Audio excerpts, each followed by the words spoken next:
Karen हमेशा की तरह अकेले समुद्र के किनारे आती है। अपने बेटे को लेकर बेबस महसूस करती है। कमरे में अजीब पोस्टर बताते हैं कि क्रिस के मन में कुछ समस्या आ गई है। रात में डेविस कैरन को सोफे से बने छोटे स्थान में ले जाता है और वे दिल खोलकर बात करते हैं। बचपन में वह हमेशा अपने दोस्तों से आगे निकलना चाहता था, लेकिन हर बार पीछे रह जाता था। अब भी वह उन्हें हराना चाहता है। उसकी मानसिक शांति ने कैरन को कुछ दिशा दी। अगली सुबह उसने एक दराज खाली की और अपने अंतर्वस्त्रों को अलग रखा।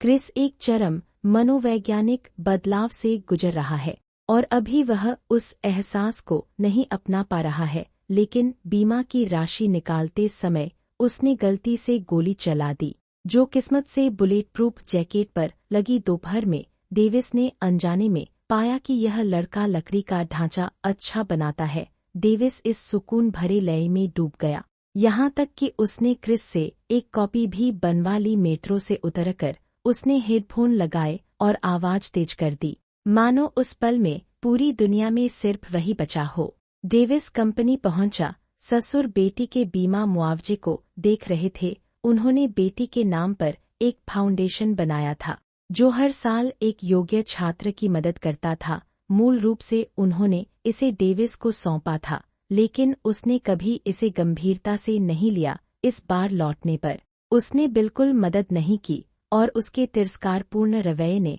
ससुर को और सहन करने की शक्ति नहीं दी। हाथ में फाइल लिए पत्नी की यादें मन में ताजा हो गईं। समुद्र की सीपियां जिन्हें वह जीते जी सबसे ज्यादा पसंद करती थी, हर जगह मौजूद थीं। डेविस हार्डवेयर की दुकान पर गया, कुछ औजार खरीदे। उन यादों को रोकने के लिए वह एक बड़ा काम करने की तैयारी कर रहा था। इस अजीबोगरीब आदमी का सामना करते हुए क्रिस ने अपने मन के सवाल पूछे। डेविस ने पेशेवर राय दी, जिससे क्रिस ने पूरी तरह से स्वीकार कर लिया। दोनों डेविस की हवेली में आए और घर को पूरी तरह तोड़फोड़ दिया। यहाँ की हर चीज पत्नी से जुड़ी थी।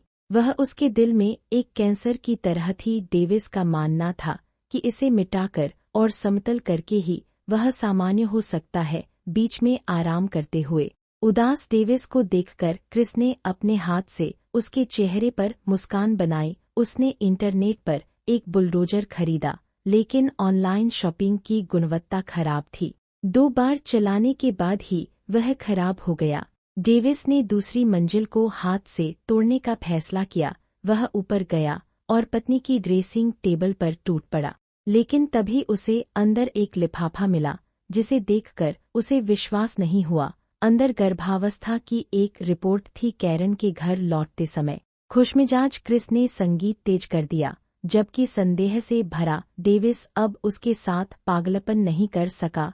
सूरज की रोशनी उसके चेहरे पर पड़ी, जिससे उसे आगे का रास्ता नहीं दिख रहा था। उसने सनशेड खींच लिया और पत्नी का छोड़ा हुआ नोट फिर सामने आया। परेशान होकर उसने नोट को पैर के नीचे फेंक दिया। डेविस ने दाढ़ी बनाई। कैरन को फाउंडेशन के पुरस्कार समारोह में ले जाने के लिए तैयार हुआ। इस समय क्रिस एक विशेष बार में खुद को मुक्त कर रहा था। दावत में डेविस को एक महिला के साथ देखकर उसने तुरंत किसी को बुलाकर उसे निजी बात करने के लिए कहा। ससुर ने क्रोधित होकर डेविस के व्यवहार की निंदा की। उसने समझाया कि मामला वैसा नहीं है जैसा वे सोच रहे हैं, और अपना आपा खो चुके ससुर को पछतावा हुआ कि उस दिन मरना जूलिया का नहीं बल्कि इसका होना चाहिए था। बाहर आई कैरन को एक युवक ने छेड़ा।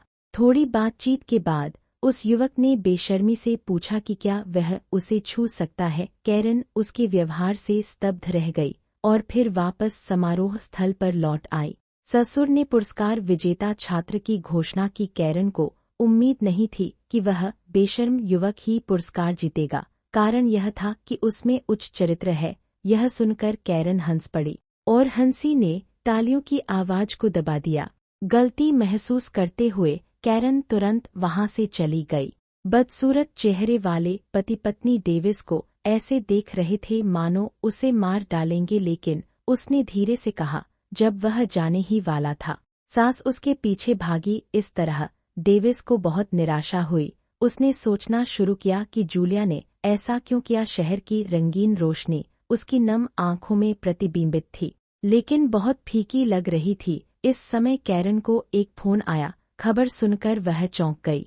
डेविस कैरन के घर वापस आया, लेकिन पाया कि उसका प्रेमी वापस आ गया है और उसे भी पीटा गया और उसे वेंडिंग मशीन का मुआवजा मिला। कैरन जल्दी से अस्पताल पहुंची। क्रिस अपने प्रेमी से मिलने गया था, लेकिन उसे धोखा मिला और 6 लोगों ने उसे पीटा था। डेविस पूरी रात अस्पताल में रहा।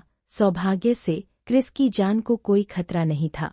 वापस पाकर कैरन को अब संदेह नहीं था। वह क्रिस को वह करने देने के लिए तैयार थी जो वह चाहता है। दोपहर में डेविस जूलिया के कब्रिस्तान में आया। उनके साथ हुई घटनाओं के बारे में सोच रहा था, तभी वह अजीब टूर वैन ड्राइवर भी आया। उसने जूलिया की कब्र पर फूल रखे। डेविस ने सोचा कि वह जूलिया का प्रेमी है, लेकिन वास्तव में वह कोई प्रेमी नहीं था। वह सिर्फ उस दुर्घटना का ड्राइवर था। एक पछतावे से भरा सामान्य व्यक्ति कार में वापस आकर डेविस ने अपना फेंका हुआ नोट उठाया। उसने झुर्रीदार नोट खोला जिस पर लिखा था, अगर बारिश के दिन तुमने मुझे नहीं देखा तो धूप तुम्हें मेरी याद दिलाएगी। प्यार से भरा एक छोटा सा विवरण जिसे उसने कभी गंभीरता से नहीं लिया था। उसे फ्रिज के नोट की याद आई। पता चला कि वह अपनी पत्नी से प्यार नहीं करता था। ऐसा नहीं था, बस उसने कभी इस प्यार को गंभीरता से नहीं निभाया। वे डूबी हुई खूबसूरत यादें एक एक करके मन में उभरने लगी और एक के बाद एक डेविस के दिल पर प्रहार करने लगी। यह सब समझकर डेविस ने ससुर को बुलाया।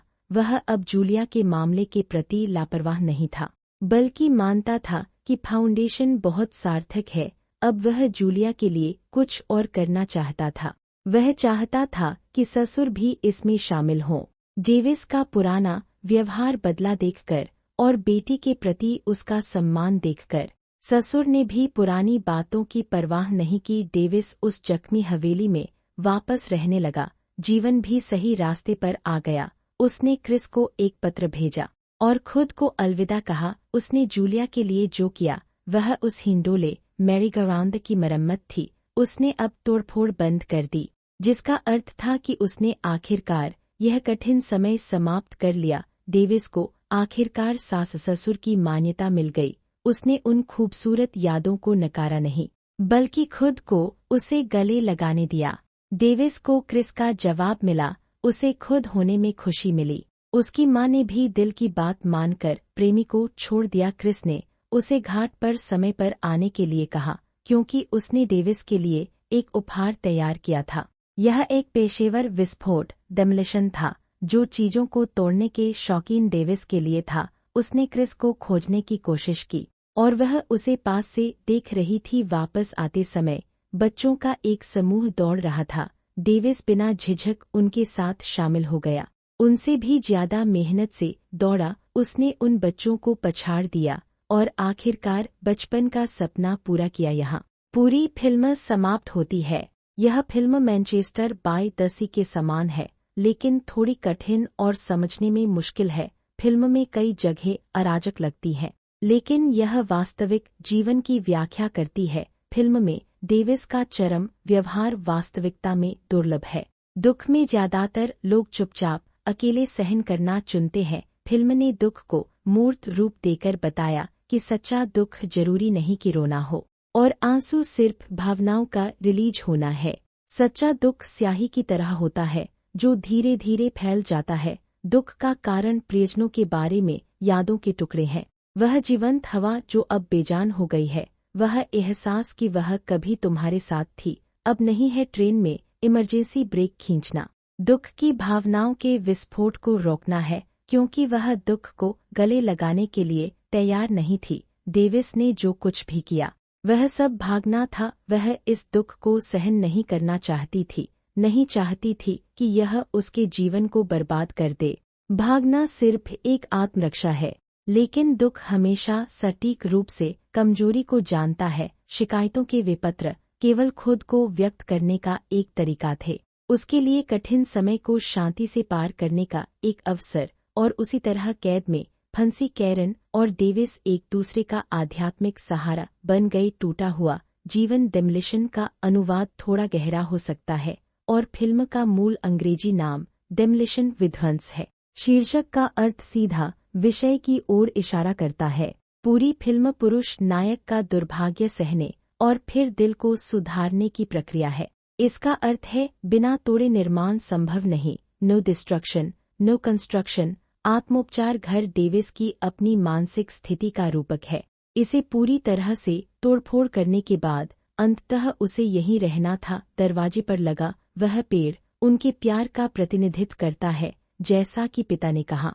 इसे जीवित रखने के लिए सावधानीपूर्वक देखभाल की आवश्यकता है और डेविस ने इसे गंभीरता से नहीं लिया, जिससे कीड़े ने लाभ उठाया। अगर जूलिया जीवित भी होती तो भी दोनों का रिश्ता डेविस की लापरवाही से बर्बाद हो जाता।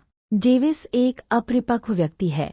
उसने इस रिश्ते को कभी गंभीरता से नहीं लिया। पत्नी की मृत्यु ने उसे धीरे धीरे परिपक्व बना दिया, एक आदमी में बदल दिया। फिल्म में न केवल डेविस फंसा था, बल्कि कैरन और उसका विद्रोही बेटा भी थे। हर किसी के पास कमोबेश कुछ ऐसे अनुभव होते हैं जिनके बारे में बात करना मुश्किल होता है, लेकिन इस खराब जीवन में हमें हमेशा कुछ चीजों को छोड़ने की कोशिश करनी चाहिए, अच्छी तरह से जीना चाहिए, है ना?